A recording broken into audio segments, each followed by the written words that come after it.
What's your sign? Well, you may not even know that answer now. A new report by the Minnesota Planetarium Society shows the stars' alignment was pushed by about a month because of the moon's gravitational pull on the Earth. The reports caused an outcry in social media. But before you start reading a new horoscope, you want to hear what our next trending guest has to say. Joining me now is Virginia-based astrologer Joan Porte. Joan, what's going on with all weeks and weeks will go by when I don't pay attention to astrology or the zodiac, and all of a sudden, boom, it's in everybody's face. What's going on? What's going on is the internet, literally.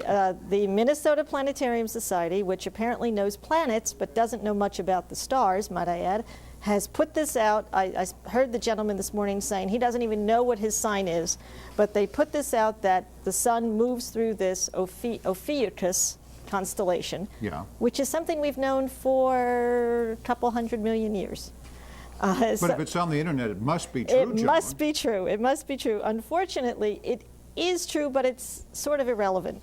The type of astrology that most people do, particularly in the West, is based on houses and the archetypal energy of the houses. The house of the rising sun. The house of the rising sun. We all know that.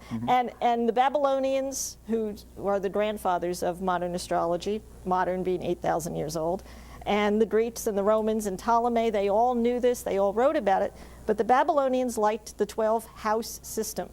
They knew the Earth was round, apologies to Columbus, and they did 12 houses, 30 degrees each, and we've been using that archetypal energy for 8,000 years. So that's not changing by minutes or seconds because of the Earth and the Moon and all of this stuff? No, there are astrologists called sidereal astrologists that use a constellation-based... Like the sidereal clocks on telescopes. Telescopes, exactly. And they've been using this Ophiuchus sky for the same amount of time others have not. So it's sort of what type of energy you want to use, if you will, to make that a simple explanation.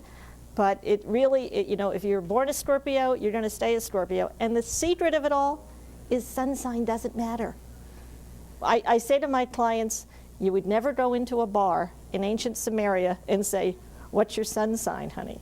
Because they didn't, you know, when the sun is out, you can't see anything else. Oh, that's a good point. So they didn't, I mean, the sun's there, it's happy, it's perky, but it doesn't do anything. They wanted to see the other things. So it's what's your rising sign? What's your ascendant? What's on the cusp of that first house? Because it's a house-driven. All right, so I can rest, I can go to sleep tonight knowing everything is going to be fine. The sun will rise in the morning, folks.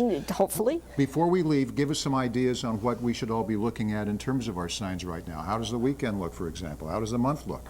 The month looks okay. We just got through some ugly stuff with Mars and Pluto. That's stopped. They were conjoined for a while, causing all kinds of havoc. But in April, there's going to be 6 planets in Aries.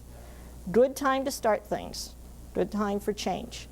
And coming up, Neptune is going to move into its native Pisces, which it has not been for 300-400 years, which is going to be a very new start for spiritual people. People who are spiritually attuned will feel it.